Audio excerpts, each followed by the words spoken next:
Without any further ado, I will turn the mic over to our speaker today, Jared Rosenberger. I know I'm supposed to give you a big pat on the back. Yeah. Okay, so obviously I'm not who you were expecting to hear from today, so I apologize. I don't know that I was expecting to be giving this message that long ago, but this is something that God's kind of been working me through, and something that I've spent a little time digging into. As my dad said, I'm teaching, I'm not preaching, I'm not qualified to preach, but hopefully you'll think that I'm at least somewhat qualified to teach after this. So being that it is Easter season here, we kind of get into that zone of things, into the New Testament, and kind of focusing in on these events that happen around the resurrection. One of the things that sticks out to me in Scripture, and it's kind of an odd one, is the sign of Jonah. And we're going to be bouncing around some Scripture here today. We're going to be moving through large swaths of it, so maybe it's a bit of a sword drill. We'll see how it goes. So we're going to, if you can open up to Matthew 12, we're going to start in verse 38.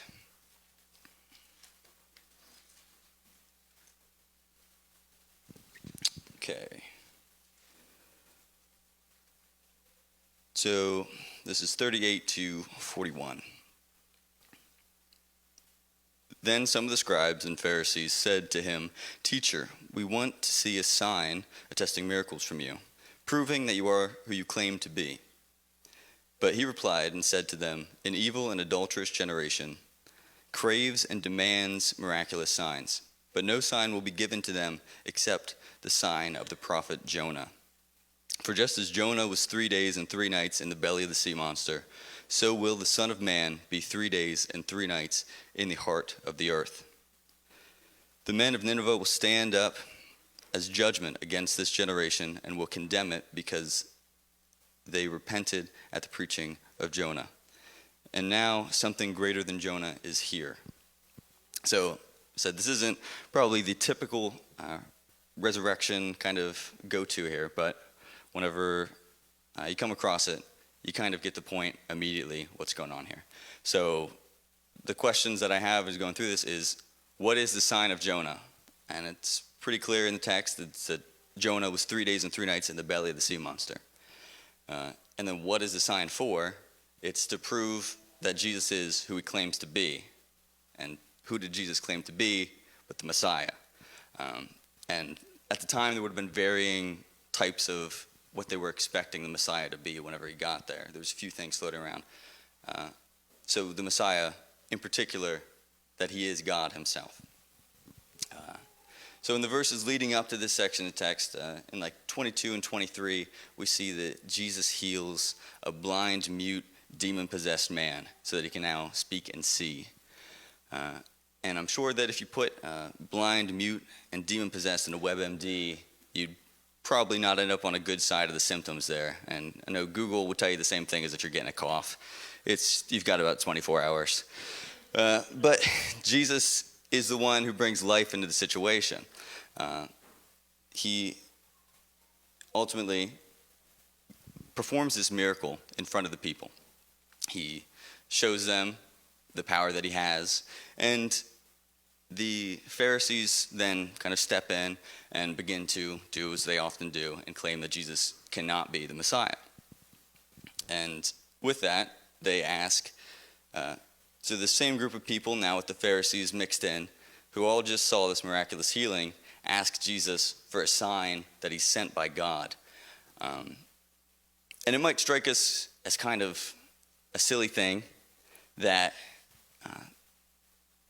these people, much like whenever we look at other stories about the Israelites, they just saw this happen. They just saw a miracle, and yet they're asking for another one. And that's why Jesus calls them an adulterous generation. We see this idea is something that I think we actually all connect with more than we wish we did. The fact that Jesus has performed miracles for us, and if we took a moment and realized what he had just done for us, we wouldn't be asking him for more. And this doesn't even have to be a selfish kind of thing. We can be asking for someone else. If they were divinely healed, then surely other people would see this and recognize that it's God's work. But we are fickle people, and that might work for some, but God ultimately knows best, and we need to give that over to him to make those decisions. So the ultimate sign, though, that God is who he says he is Jesus Christ himself. And that's exactly what he's saying here. The death and resurrection of Jesus Christ is the sign of Jonah. And that's how it's described in this text here. And like I said, part of this is an obvious comparison. Whenever we begin to read the text as people who are outside of this set of time, we look and see, as soon as the 3 days is brought up as a sign, we don't have to read the rest of the verses. It's like watching a prequel movie after you've already seen the originals. You already have somewhat in mind what's going to happen, so you're looking at things a little differently. And I just want to dig into a little bit of the Jonah story to see how exactly it connects here. And Jonah is one of the more common stories in the Christian world. You could ask most people outside the church what happened to Jonah, and they'll be able to at least tell you he was swallowed by a whale or a big fish. And most of us in here could probably tell you the pretty good synopsis of what happened to Jonah without having to dig into it. But I just want to maybe take a step back and let's get a foundation of who Jonah is, what's going on here. So first we're just going to look at the book itself. The book of Jonah is the 5th book out of the 12 minor prophets. That's Hosea to Malachi. These books are telling of prophecies that God spoke through the prophets. But Jonah doesn't do that. In fact, we can call it the story of Jonah, and everybody will know what I'm talking about. But if I said the story of Habakkuk or the story of Amos, it wouldn't make sense in that kind of a context. It's a different kind of prophetic book. So then we need to see, is there anything we know about Jonah before we get to his book? And we do. There's one verse that mentions Jonah. That's 2 Kings 14:25. So that's, he restored the territory of Israel from the entrance of Hamath to the sea of Arabah, according to the word of the Lord God of Israel, which he had spoken through his servant Jonah, the son of Amittai, the prophet who was from Gath-hepher. So what's going on here is we have Jonah being the prophet to Jeroboam, who is kind of this evil king of Israel. But he tells the king that that God is going to have the borders able to be gained up until a certain point.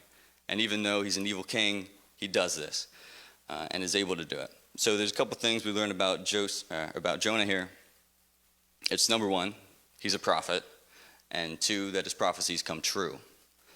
And then 3, it's that he's from Gath-hepher. And the Gath-hepher might seem as an odd ad in there when compared to the fact that he is a prophet, but it is important.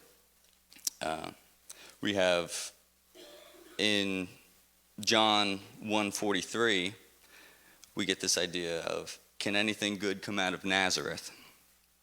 And Nazareth and Gath-hepher are about 3 miles apart. And they're both in the region of Galilee. And during the time of Jesus, the Pharisees and in general in the people of Israel, they had an anti-Galilee kind of view. They didn't think that the people there were worth too much.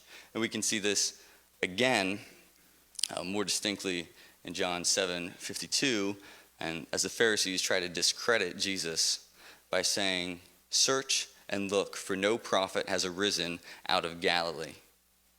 But we know the Pharisees were wrong.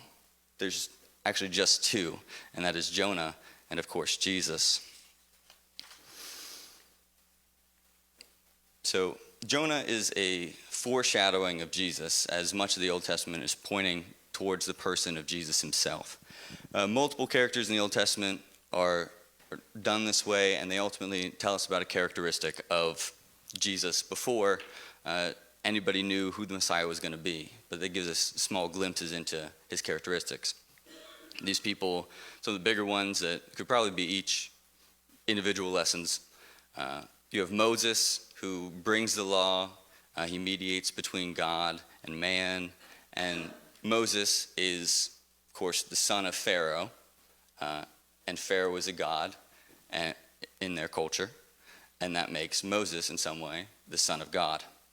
We have Joseph, who has 12 siblings. He has 11 brothers and 1 sister. But he has 12 siblings, and he's sold into slavery by one in particular whose name is Judah.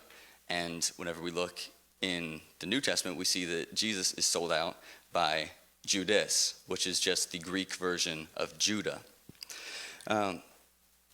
He also is considered dead. Joseph is considered dead. Of course, Jesus actually did die, but he raises to power, and he's able to save the nations.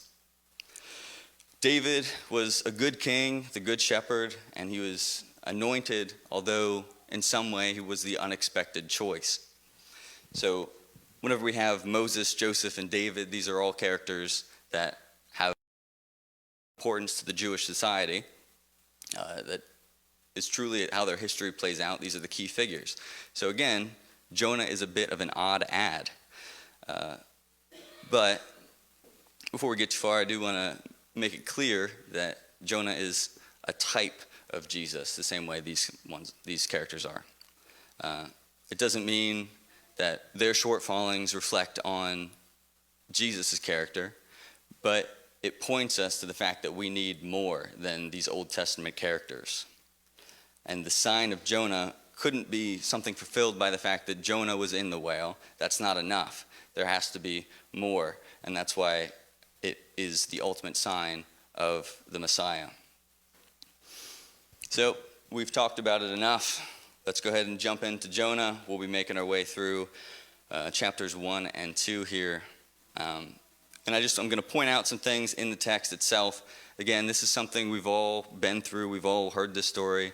But as we also should know, when we look at the Bible, when we read it, it should oftentimes give us something new that we hadn't seen before. So we're just going to go verse by verse through this, and I'm just going to point some stuff out and try and draw some connections for us. So, starting off, it says, "Now the word of the Lord came unto Jonah, the son of Amittai, saying," and even though that doesn't seem like it tells us anything new about Jonah, it's putting us in a frame of thought already. Amittai itself means truth.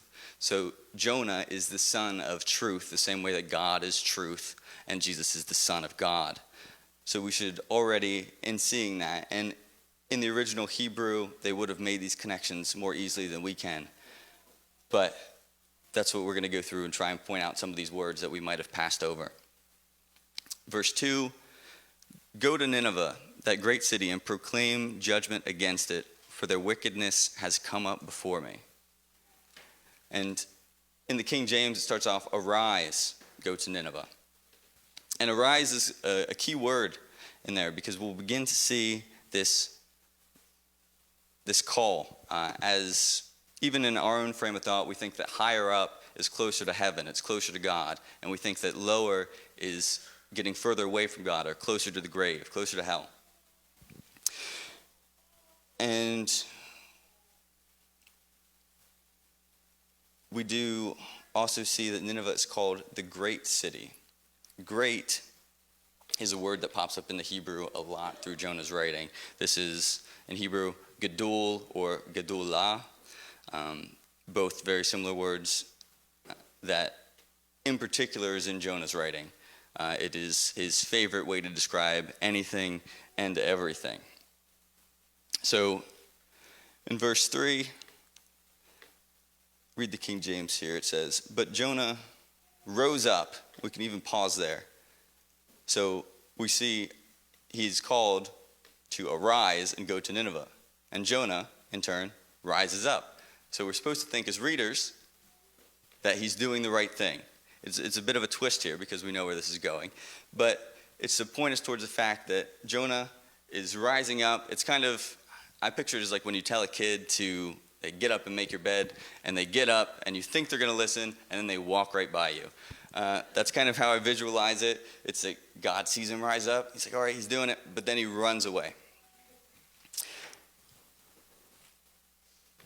And we'll just continue through that verse. So, but Jonah rose up to flee from Tarshish unto the presence of the Lord and went down to Joppa. He found a ship going to Tarshish, so he paid the fare thereof and went down into it, to go with them unto Tarshish from the presence of the Lord. So again, he rises up, but in reality, he went down, and that's not enough.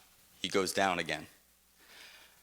Verse 4, but the Lord sent out a great wind unto the sea, and there was a mighty tempest in the sea, so that the ship was like to be broken. And this is the beginning. We see a great wind and a mighty tempest, although more properly translated, it could be a great storm.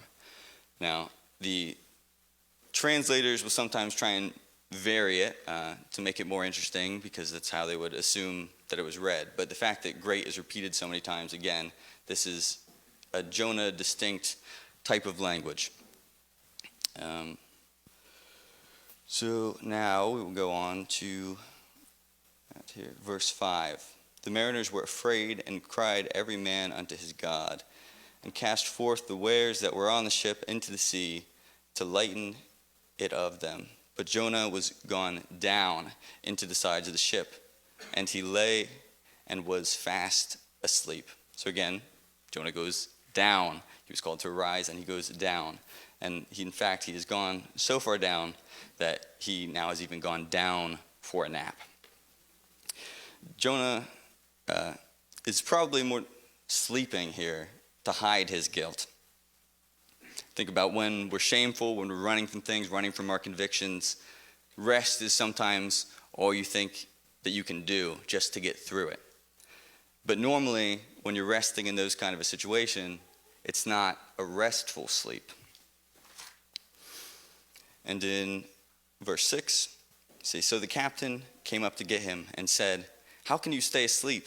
Get up. Call on your God. Perhaps your God will give a thought to us so that we will not perish. And the word get up there is the same word as arise. So the fact Jonah tries to hide from his convictions of running from God, and instead is startled awake by the same word that God gave to him that he's been running from. Arise. We'll continue. They say, and they said to another, come, let us cast our lots, so that we may learn who is to blame for this disaster. So they cast lots, and the lot fell on Jonah.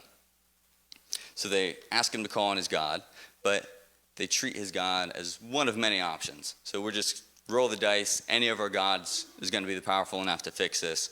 But Jonah knows differently. And in 8, it says, then they said to him, now tell us, who do you blame for this disaster? What is your occupation? Where do you come from? What is your country? So the story up to this point, Jonah is avoiding God's call to go to a scary place and tell pagans about God. And by running away, he ends up in a scary place with pagans that he now has to tell about God.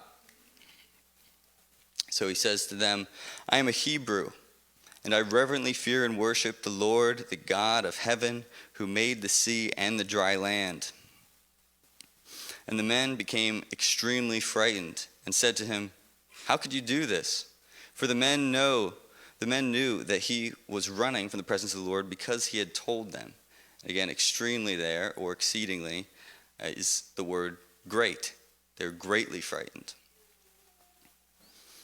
11, they said to him, what should we do to you so the sea will become calm for us? And the sea was becoming more and more violent. And Jonah said to them, pick me up and throw me into the sea. Then the sea will become calm for you. For I know that it is because of me that this great storm has come upon you. So now there's this turn where Jonah says, in order to fix what was wrong, I need you to pick me up and throw me into the sea. I do think it's interesting that they don't say down into the sea, that in some way this is raising him. It's correcting what he needs to correct. And we see at 13, nevertheless, the men rowed hard to return to land, but they could not because the sea became even more violent against them. So we can look at this, and there's some imagery here about the sea that is common through the Bible. We have this untamable water, which should bring back this imagery of Noah's flood and the fact that it is brought on it's brought on because of sin, and the only thing that can fix the fact that sin exists in the land is death. That's what sin causes to happen. And you can also think about the fact that these men are rowing hard to get out of the water. They want land. We can think about this Exodus imagery of the Israelites coming out of Egypt, out of death. It's referred to, that's again, down into Egypt is often the phrase, or down into Sheol, they refer to as a place of death, and they find life through dry land. And these men are trying hard to find that dry land, but they can't, because a sacrifice is required. In 14, they call on the Lord and said, "Please, O Lord, do not let us perish because of taking this man's life. Do not make us accountable for innocent blood, for you, O Lord, have done as you pleased." And there's this idea that innocent blood is needed to fix the sea, to fix this sin issue. 15, so they picked up Jonah and threw him into the sea, and the sea stopped its raging. Then the men greatly feared the Lord, and they offered a sacrifice to the Lord and made vows. So, again, they picked him up, and that these men greatly feared the Lord. And this is the first set of conversions in this story. The pagans are returned, are given over to the fact that God is the one true God. And in 17, it says, "Now the Lord had prepared a great fish to swallow Jonah. And Jonah was in the stomach of the fish for 3 days and 3 nights." So now we finally get to the actual event here, the fact that he is swallowed for 3 days and 3 nights. And there's some debate over, did Jonah die? Did Jonah not die? But the point is that we think Jonah died, or in some way Jonah was dead during this time. Whether in reality he was or wasn't doesn't matter, because again, we are calling for a bigger thing future from the Messiah. And even as, I'm just going to read through all of chapter 2 here. And I just want us to think about this, even though it is prayer from Jonah. A lot of it is connected with Psalms, and the Psalms themselves are often connected with the Messiah. So as we dig in here, just think about these words as a prayer from God, from Jesus, as he is experiencing these 3 days in the grave. So Jonah prayed to the Lord his God from the stomach of the fish and said, "I called out of my trouble and distress to the Lord, and he answered me. I cried out of the belly of Sheol, I cried for help. And you heard my voice, for you cast me into the deep heart of the seas, and the current surrounded and engulfed me. All your breakers and billowing waves passed over me. Then I said, I have been cast out of your sight. Nevertheless, I will look again toward your holy temple. The waters surrounded me to the point of death. The great deep engulfed me. Seaweed was wrapped around my head. I descended to the very roots of the mountains. The earth with its bars closed behind me forever. Yet you I have brought up my life from the pit. O Lord my God, when my soul was fainting within me, I remembered the Lord. and the prayer came to me into your holy temple. Those who regard and follow worthless idols turn away from their living source of mercy and loving kindness. But as for me, I will sacrifice to you with a voice of thanksgiving. I shall pay that which I have vowed. Salvation is from the Lord. So the ending there, we talk about that he shall pay what has been vowed. We think about Jesus asking that the cup could pass from him if there was any way. And Jesus knew what he had vowed. And I think that language is interesting there. Another thing, it wasn't too long ago that Pastor talked about this section of the Bible, in particular chapter 2 here. I remember when he was talking about it, he, in saying the words, the weeds were wrapped around my head, he brought up a sea monster named Sigmund, the sea monster. That's what he pictured as he comes up out of the water and he's completely engulfed in this seaweed. But I think another more interesting thing there is if you look at it, it says weeds were wrapped around my head. And weeds are representative of sin again. And you can even look at Genesis and see just how intertwined the idea of when sin corrupts the world, there's this idea of weeds that begin to pop up, these thorns and thistles. And if you think about the fact that the weeds aren't wrapped around his whole body, they're just wrapped around his head. And it doesn't even say face, in particular his head. And if you think about that as weeds, thorns, and thistles wrapped around a head, you pretty clearly can see Jesus wearing the crown of thorns. So I think that's a very powerful part of this, that the imagery of Jesus dying on the cross was recorded so far ahead, in particular what he would be wearing. Now we can finally get back into the New Testament here. We're going to go to Mark chapter 4, 35 to 41. I'm just going to read through this and then we'll go back through it verse by verse and kind of point to a few things that are going on here. On that same day, when evening had come, he said to them, "Let us go over to the other side of the Sea of Galilee." So leaving the crowd, they took him with them, just as he was in the boat, and the other boats were with him. And a fierce windstorm began to blow, and waves were already breaking over the boat, so that it was already being swamped. But Jesus was in the stern, asleep with his head on the sailor's leather cushion. And they woke him and said to him, "Teacher, do you not care that we are about to die?" And he got up and sternly rebuked the wind and said to the sea, "Hush, be still." And the wind died down, and there was a great calm. Jesus said to them, "Why are you afraid?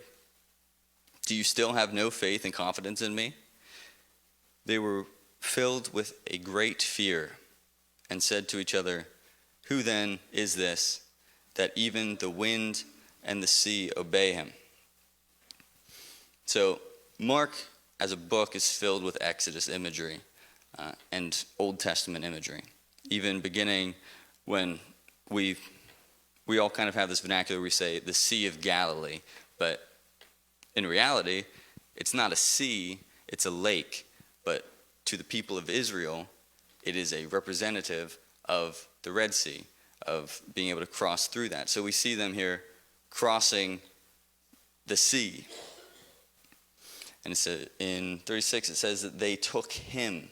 Normally we would think about Jesus moving about Israel with his disciples and this group of people that tend to be following him. But in this case scenario, he's going with them. And we see great is used here quite a few times again. At least two, depending on translation.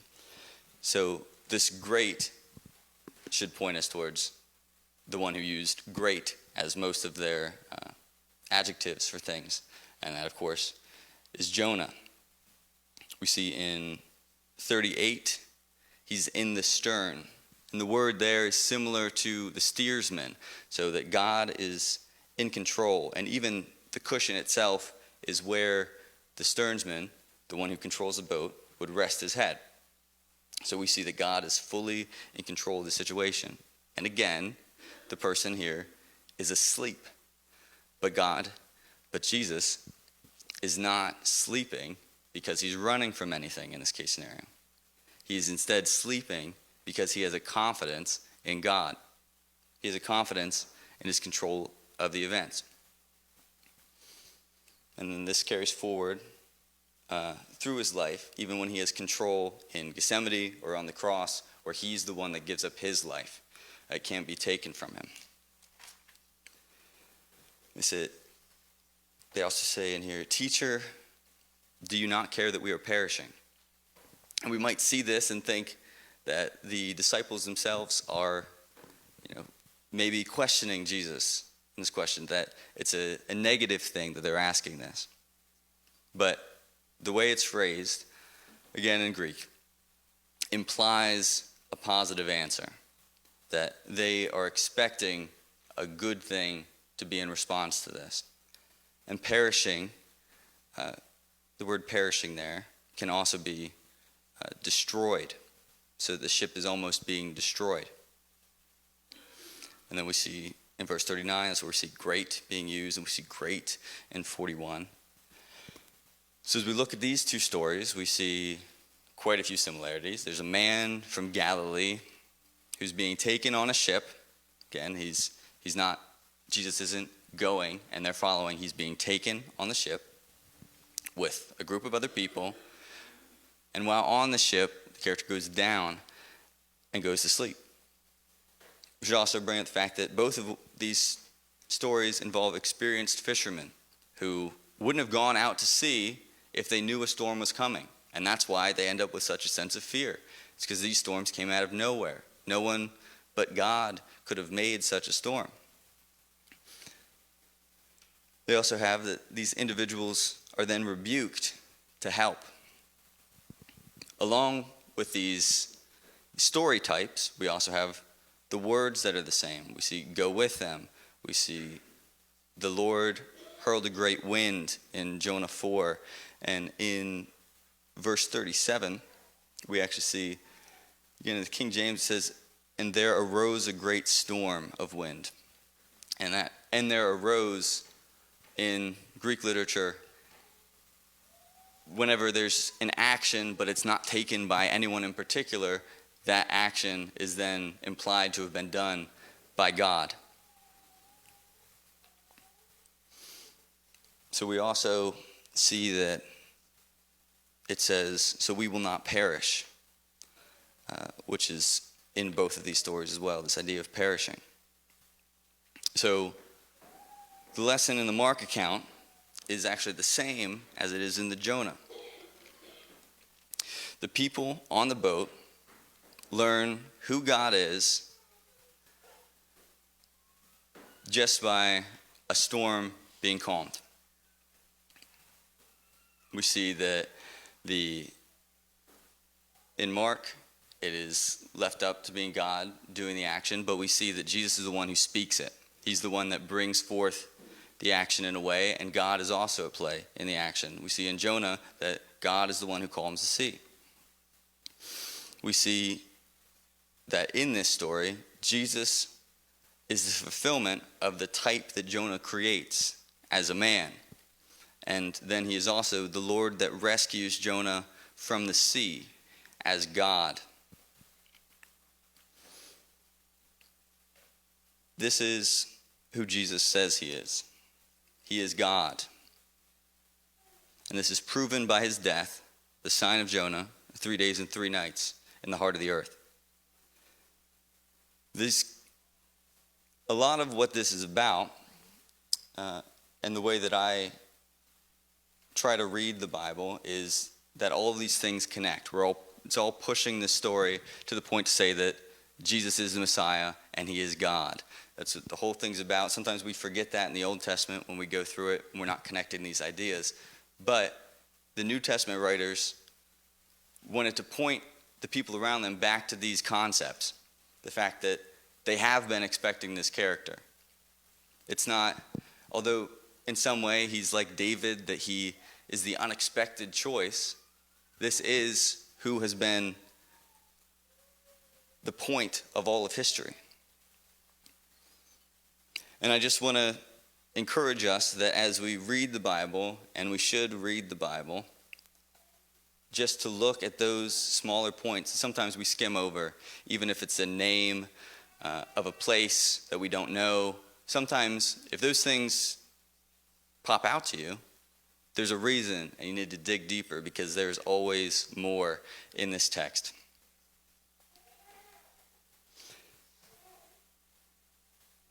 So Jesus is God, and Mark points to the Old Testament to prove it through this story,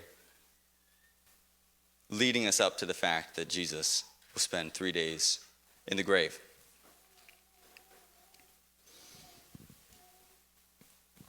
Now, I'll stop there.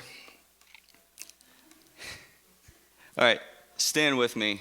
I hope that some of this you can take away the importance of deeply reading the Word, and that some of these things that you get your attention drawn to, you can focus in on. Let's just pray. Dear God, we thank you so much for today.